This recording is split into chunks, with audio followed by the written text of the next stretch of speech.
A stronger day, be your best every day. Hi, I'm Adimus, founder and director of Strength Optimizer. I aim to help you stay healthy, be happier, and deal with challenges with greater resilience. Have you heard of BioDash? Do you know that we can make our well-being tangible, engaging, and personalized using the Biofeedback program? Today, you will meet Professor Dianne Vella-Brodrick. Dianne will show you how you can manage stress, reduce anxiety, and deal with daily challenges with greater confidence using the Bio Dash program. Thank you.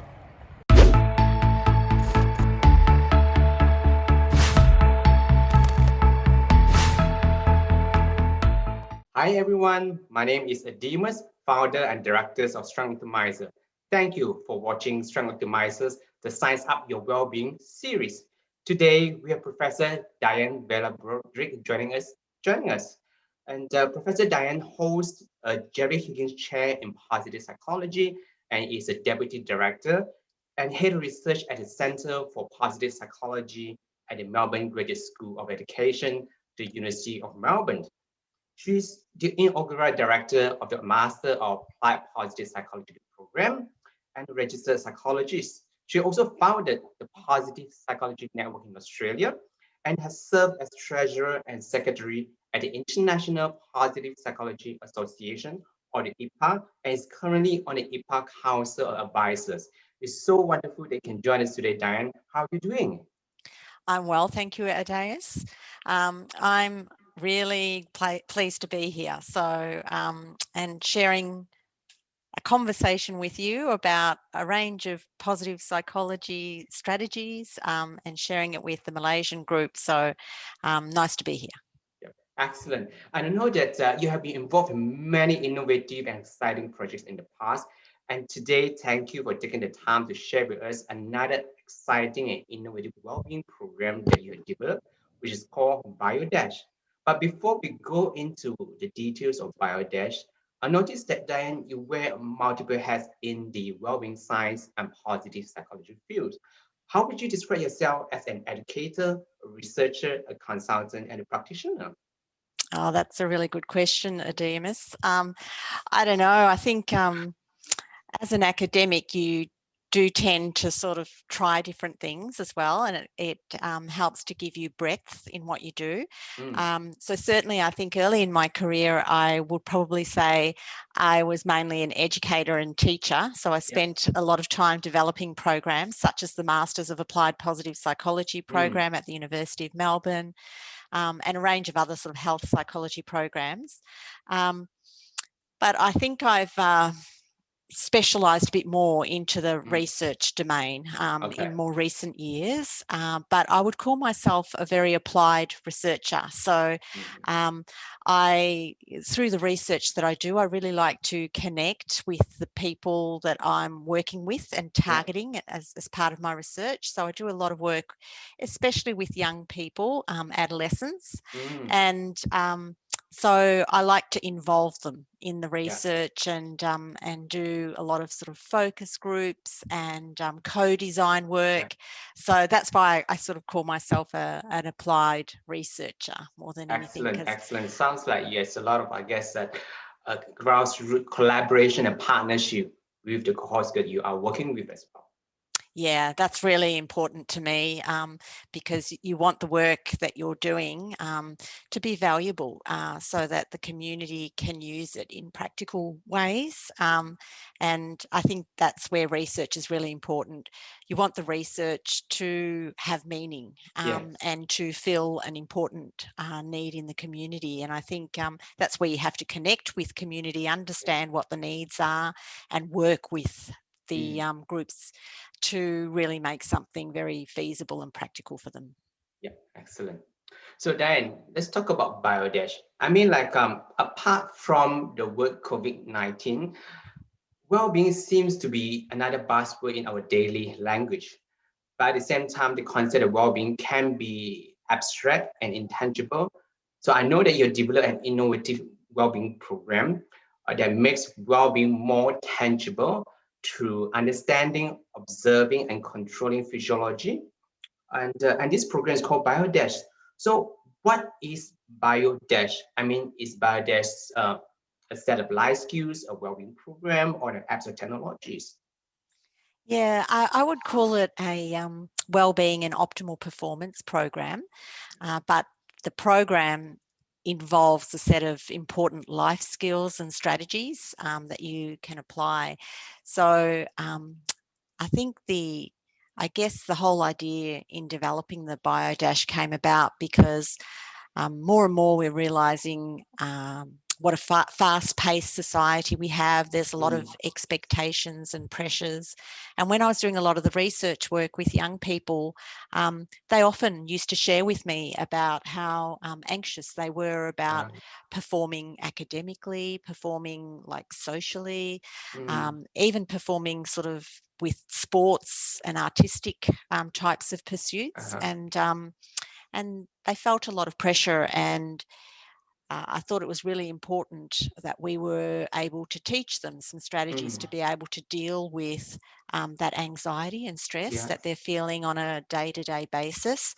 And I'm aware that, in schools there are a lot of programs that try to address mental health and well-being, but in my conversations with the young people, I realised that they weren't really connecting very well with those programs. And they did talk about wanting something more tangible. I mean, like you say, Adimus, that, I think well-being is a bit of an abstract term sometimes. And if we can make it a bit more concrete for people to understand, then they're more likely to relate to it. And I guess that is perhaps particularly relevant for young people, adolescents, where a lot of time they're looking for something, I guess, that's more tangible, more visual, easy to grasp. So that certainly, once again, I can see that is another aspect of what you're talking about, which is the applied research. You work with adolescents, you talk to them, gather the inputs, and then from then on, did the research and develop something that is meaningful and the young people, adolescents can connect with as well. So fantastic work. That's right. I mean, I think generally speaking, our society is very much based on metrics. I mean, when we think about health and fitness, for example, people get on the scales and they can see if their weight increases or decreases. They might do physical exercise, they might go to the gym, and they can see themselves steadily improving. They might be lifting weights that are 5 kilos one day and then 8 kilos the next week and then 10 kilos the next month. They can see progress because they can measure it. And, well-being has been a little harder to measure. And I think certainly the science of well-being has progressed, and we've developed a number of questionnaires that help individuals sort of reflect on key elements and think about whether things have changed. But I think when you can actually measure it in a similar way to measuring your weight or your strength, then it gives it just that little bit more credibility. And I think people generally, but especially young people, they like to measure their progress, and they only want to invest time if they know that it's worth it, if they know that it's working. So making well-being a bit more tangible helps in that way. And I guess also help the people to stay more motivated as well, especially if you can actually measure and see that you're progressing, you're moving, then the level of motivation is going to kick in a lot more as well, I guess. Exactly right. It is all about motivation. With well-being, it's not something that you just do for 1 week. It's a lifestyle. And so you do have to be motivated to integrate it into your everyday activities. And you're more likely to do that if you can see that, that there are clear, desirable outcomes that result from your efforts. And so, making it tangible is really important. So the BioDash is all about helping to make wellbeing tangible, making it more engaging and motivating, like you said, and making it personalised as well. So people are getting information about their own sort of feedback and Mm. results. And so with the BioDash, we do that. We try and achieve those goals Yeah. by having an evidence-based program. So we've got Yeah. a number of different strategies that we teach, and it's all about sort of like emotion regulation and keeping focus and increasing motivation. And we do that through a number of evidence-based sort of strategies from a range of different disciplines, so sports science, health psychology, positive psychology. So we use techniques like breathing techniques, mental imagery, and mindfulness and self-talk. And so we have this evidence-based program, but then when they're being taught these strategies and they practice the strategies, they can actually see how their body is responding to those strategies. And that's what biofeedback is. And we use portable devices that measure things like galvanic skin response, which is skin temperature, brain activity, respiration rate, to actually see how their body is physiologically responding to the different strategies and activities that they're trying to help them relax, to help them focus, etc. And so, yeah, that feedback is really important because it can give them an indication of whether they're improving or not. It can give them an indication of which activities they are better at.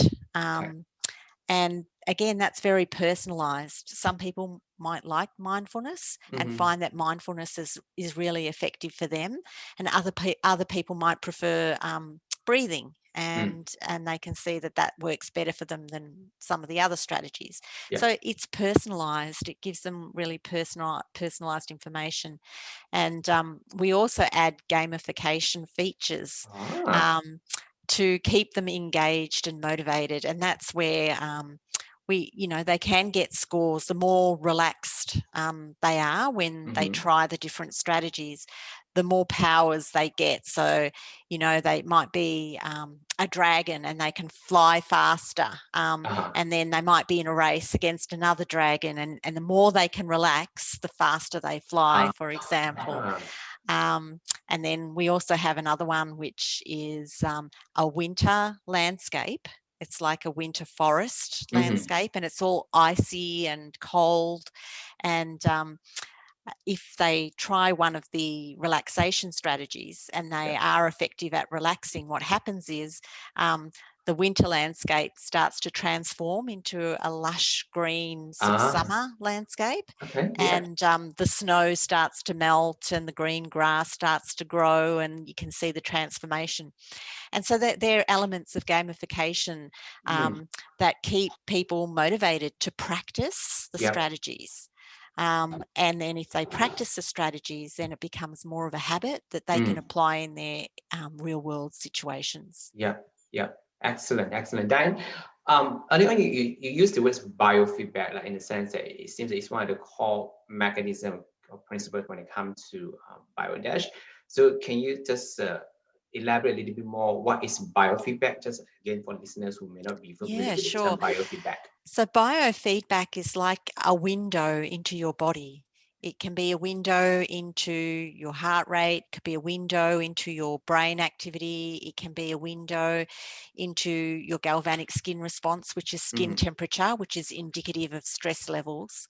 And the medium to enable you to see your physiology is these portable devices that are so readily available these days. So, for example, they wear a little device that goes across their forehead, almost like headphones, but it goes across here. Very non-invasive, and it measures brain activity. They hold a little device between their thumb and forefinger, and it measures galvanic skin response. All right. So it's using devices that can measure physiological responses, which then gives you feedback about what's happening internally in your body. And I think the advantage of understanding your natural sort of physiological responses is that they don't lie. Physiology doesn't really lie or have Yeah. biases. Yeah. And sometimes when you're completing questionnaires about your health and well-being, there might be expectations, and you might want to sort of try and skew the responses in a Yeah. favorable way. Looks good. Yeah. Yeah, exactly. Whereas the physiology doesn't really lie, and it's quite sensitive and responsive to different things that you try. It's amazing when you, for example, do something as simple as rhythmical deep breathing, you really start to see your physiology sort of slow down. And this is where the parasympathetic sort of nervous system kicks in and really starts to slow down your body physiology, like heart rate, brain activity, respiration, etc. And you can actually see it in response to trying different things. You can even try sort of imaging something that's really stressful or anxiety provoking and see the opposite effect, you know, and then try and relax. So just being able to see how your physiology responds to different scenarios is really important, because it shows you that you can actually control it. Yep. And then when you have that understanding that you can control it using different evidence-based strategies, then it just gives you a bit more relief in life, because you're always going to encounter challenging, stressful situations. But can you engage in an activity that's going to help alleviate that anxiety in the real world? And that's what BioDash trains you to do. Yeah. And I guess that one of the beauties advantage about Dash, once again, is using the biofeedback mechanisms to give us a very immediate, tangible indicators of how our body physiologically responding to different stressful and or anxious situations. And when we're able to see whether it's the scores or some sort of changes of the image of the landscape, then again, I guess our brains tends to process it a little bit more faster, saying that, hey, if I can actually do A or B or C, then immediately I can see that immediate changes. And the more I practice that, as you mentioned earlier, then the more likely it's going to be a form of habit that we can actually then develop into a set of on the life skills that we can use. Yeah, exactly right, DMS. I think the word habit is really important. That's what we're trying to achieve here. And the BioDash and the gamification are just a vehicle to help develop a passion for wanting to apply the wellbeing strategies and to practice the wellbeing strategies. And then ultimately, the goal is not to have biofeedback all the time. You know, you don't want to be wearing these portable devices wherever you go and to be dependent on them. It just gives you an opportunity to learn a little bit more about your body and what your body is responsive to and what strategies work best for you. And then it just helps you to learn a little bit, gives you a bit of insight about yourself, and then it gives you the confidence to be able to apply those strategies in the real world without having biofeedback all the time. And I mean, it's great to come back to the biofeedback from time to time and keep practicing, but you don't want to be dependent on that. The goal is not to be dependent, but to build good practices so that it becomes a habit, and it gives you the confidence to want to apply it in the real world, to know that it is worth it applying in the real world. I mean, and the physiology is so important, you know. If your body is constantly in a sympathetic nervous system response, which means it's in high activation mode all the time, there's wear and tear on the body. It's creating a lot of stress. These are the things that can lead to cardiovascular disease, etc. So, you know, it is really a great indication to understand what happens to your body physiologically and what the longer term implications of that are, and how important learning to relax is. I mean, there's no doubt that the body is designed to respond physiologically, right, to potentially stressful situations. But it's got to be short term and in response to the environment around you. And then when sort of that stressor dissipates, you should be able to calm down quickly, you know, and the quicker you can calm down, the better, the healthier it is. It's called homeostasis. And that's what we should be aiming to do, to adapt to the environment. So if there is a genuine stressor, it's good for us to become activated so we can respond. But then when there isn't, you know, a stressor around, to be able to completely settle down as quickly as possible.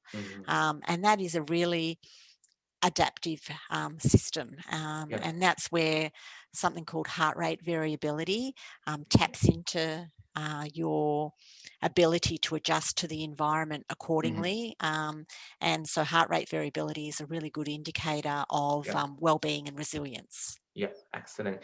And I guess that, you know, early on, Dianne, you talk about there are a few devices that we can purchase, you know, to participate in this BioDash project, or use to as a tool to measure our biofeedback. And I guess that immediately some people may think that, oh, this type of devices must be fancy or expensive, only available in the lab laboratory setting. So where can people actually get hold of some of these devices that you mentioned earlier?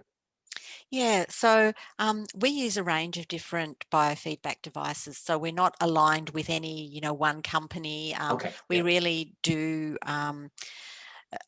For us, it's more about the concept of biofeedback is really valuable, and there are many different tools for biofeedback, as simple as you know, a Fitbit watch that's monitoring your sleep patterns and your heart rate, a skin temperature, and then you can buy specific devices that measure heart rate variability. We use the PIP, which is the galvanic skin response, so PIP. It's available from Ireland. We use the Muse, MUSE, which is a brain device, and you know, these devices are typically a few $100s each. They range from sort of a couple of $100 to $500. But more and more of these tools are being developed, and they're very easy to use. They're portable. It's not like, you know, we used to, and I mean, they're still available for research, but you used to have to wear caps, you know, with all these. And you were pretty much connected to a computer. Yeah, you were connected to a computer, and you couldn't really move, and you've got all this gel all over you, and you know, that is no longer necessary. There are more everyday sort of portable devices that are available. And with the BioDash, we're always looking for the latest sort of practical devices that can measure a range of physiological sort of indices as non-invasively as possible. All right. And you talk about the application of BioDash can be in the school or education context, sports and performing arts as well. Is that right? That's right. I mean, I think, you know, the concepts behind the BioDash, where we're really talking about enhancing well-being and optimizing performance. So really the aim is to try and get people in the optimal state. So sometimes it's not always about being completely relaxed. Sometimes you need to have a certain level of arousal to be able to perform. So you're aiming to try and match your arousal level to the skill or activity that you're trying to do. And so, you know, a lot of the gaming features that we have in the BioDash tell you whether you're in the sort of green relaxation zone or more in the neutral zone or in the high stress zone. So the key thing often is that you don't want to be in the high stress zone, because that's it's just not conducive to performance. But trying to calibrate and find what is the best zone for your performance depending on what it is that you're trying to do. So, you know, if an athlete is trying to hype themselves up before they're going to play a match or before they're going to kick a goal or whatever it might be,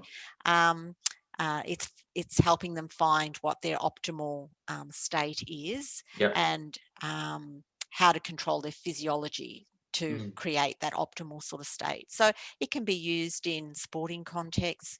It can be used in work environments. Yeah. There are so many professions that I think could benefit from it. A lot of high stress types of professions, like lawyers and health professionals, educators are often, really stressed, and it's like a chronic level of stress that they experience. So it's really important for them to be able to manage their stress, because like I mentioned, earlier at DMS, that if you've got chronic stress, your body is in parasympathetic mode on high activation all the time. And if it's your profession, that can be very demanding on the body and will have long-term adverse effects. Like so you really burnout. want to avoid that. And so I think in professions, if you have got a high stress job, it's really important. But anything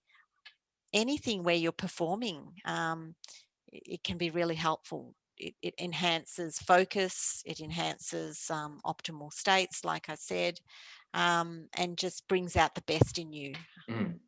Yeah, that's one of my favorite phrases. Bring out the best in you, rather than being at the stage of burning out, which again, I guess if you're at a chronic, constant high arousal, high stress situations, at one stage our body will just give up and say that enough is enough.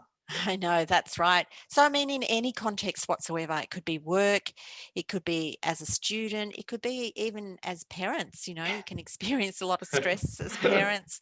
So I can't think of a context where the concepts behind the BioDash wouldn't apply. Okay, excellent. So what about limitations? Are there any limitations for BioDash, Dianne? Yeah, I think the key limitations to the BioDash are, in a way, its strengths, because using the BioDash involves biofeedback, and it means that you do need to have the physical sort of devices, and often the physical devices need to be not physically connected, but via Bluetooth, for example, connected to some sort of other device, so like an iPhone or an iPad. And so, some people can afford that and want to invest in that because they see that it's got high value, and other people sort of are less able to do that. But like I said, I mean, even without the devices, something as simple as being able to physically, measure your heart rate through measuring your pulse. I mean, that's a form of biofeedback in the most basic sort of element, or even being able to count your level of respiration. You can actually physically count how many times a minute, you're breathing in and out naturally. It's not as fun or reliable as having some of these really snazzy devices that I talked about. But as I said, we want to keep coming back to the BioDash is really about a concept of developing a whole program, an evidence-based program around wellbeing strategies that is supported with some element of giving you feedback about your physiology and making it fun, making the learning about wellbeing and training in wellbeing fun and engaging for that particular user group. And, I've worked with young people in particular, and they love gamification features. I mean, that's what gaming addiction is about, and in many ways we're drawing on gaming addiction sort of features, which is sometimes viewed as negative, because it can really draw them in and they don't want to focus on anything else but gaming. But this time we're using it to get them to practice something positive, like learning about well-being. So I think, it's the combination. The BioDash is a combination of those things. So it's a whole system that hasn't really been packaged together in that way before. That's what I think is unique about it. Like it's tangible, engaging, and then personalized, because people get all sorts of metrics. Like I said, when they were, I used the example earlier about transforming the winter landscape into the summer landscape. And the more relaxed you are, the faster you can do it. So they'll get like a time, how long it took them to transform it. And then they want to better it next time. And, you know, so that's like the addictive sort of features of it. So it makes it really fun. I mean, like I've seen it firsthand when you did the demonstrations last year in the class, of how we were able to transform the winter landscape to the summer landscape. And it's not by, I guess, the high arousal state of competitive nature, but it just, as I said, the more you learn to relax, the faster the landscapes change, which is, I guess, that counterintuitive. Sometimes we want to change things, change things fast. We tend to want to exert more effort in making things happen fast. But in this situation, you actually have to, and you can't force yourself to relax fast. I guess that it takes a lot of practice, a lot of mindfulness, a lot of focusing on the presence, which once again, another avenue for the young people or for anyone to learn to develop again as a life skills. It's a skills that can be learned and cultivated and improved as well. Yeah, and it takes a lot of exploration as well. And, you know, like people will hear about things like mindfulness or breathing and they just go, oh, yeah, you know, not really for me. But when they have an opportunity to explore like a range of different activities and options that are available to them, and to try it for themselves and to work out what works for them, not necessarily what works for you or me, but what works for them, then that's particularly helpful, because a lot of the time in education, they're taught things fairly broadly. You know, they're taught about mindfulness and they've all got to do mindfulness and they've got to spend, you know, 5 sessions doing mindfulness. And I mean, that's great to have the exposure to different options. But at the end of the day, we all like to have autonomy, you know, make choices for ourselves. So I think the personalized part is equally as important as the tangible and engaging part. Okay, brilliant. All right, Dianne, I only have one more question for you. It's a little bit personal in the sense that what is one thing that you have been doing this week to look after your own well-being? Right. Okay. So a little hint is my background in the Zoom here.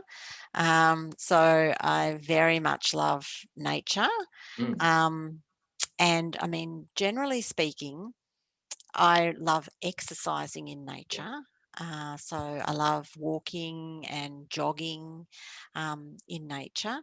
But more recently, I've actually tried being mindful in nature. So being still and just expressing appreciation for nature and appreciation of the beauty of nature. So I've been doing that quite a bit, enjoying sort of sunsets, enjoying fragrances of flowers as I see them, stopping when I see a flower and go, oh my gosh, look at the color of this flower. It's just beautiful, like, you know, and I love trees and leaves and fresh air. So, being mindful in nature, I think, in the especially the last week, but this year I've really tried to emphasize being mindful in nature. I've always loved nature, like I said, but I'm usually like running or doing something in nature, but now I'm really stopping to look at it and appreciate it. Slowing down, stopping, literally stopping to smell the roses, so to speak. That's right. I immediately noticed your plants in the background there, immediately, and it soothed me immediately as well. I'm glad to hear that. Well, that's all the time that we have for today. Once again, thank you so much for joining us, Dianne. And if you want to find out more about how BioDash can help to optimize performance, mental health, and well-being, make sure you visit its website, which is biodash.com.au. Biodash, which is one word, biodash.com.au. Thank you for watching. I'm Dimas from Strength Optimizers. We are here to bring out the best in you through optimizing your strengths. Have a fantastic day, everyone. Goodbye. you.